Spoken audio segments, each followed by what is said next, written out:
In the early 1920s, America believed it had cracked the code to endless prosperity. Factories were booming, cities were growing.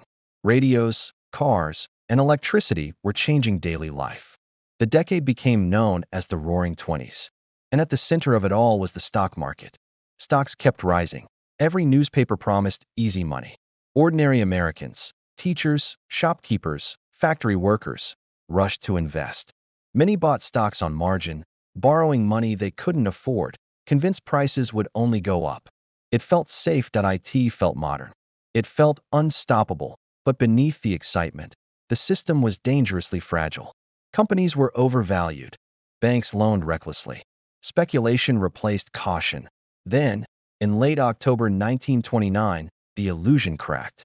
On October 24th, known as Black Thursday, panic swept Wall Street. Investors rushed to sell millions of shares. Bankers tried to calm the market, but fear had already taken control. 5 days later came the collapse. October 29th, 1929, Black Tuesday. The market didn't just fall, it collapsed. Prices plunged within minutes. There were no buyers. Fortunes vanished before people could even react. By the end of the day, billions of dollars were wiped out. Money that existed only on paper, now gone forever.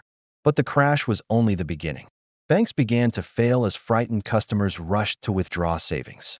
Businesses closed, credit vanished. Jobs disappeared. By 1933, nearly 25% of Americans were unemployed. Breadlines stretched across cities. Families lost homes. Children went hungry. Farmers were crushed as drought turned farmland into dust, creating the Dust Bowl. The American dream, once loud and confident, fell silent. Then, in 1933, a new voice emerged. President Franklin D. Roosevelt promised a New Deal for the American people. The government stepped in like never before, stabilizing banks, creating jobs, and restoring trust.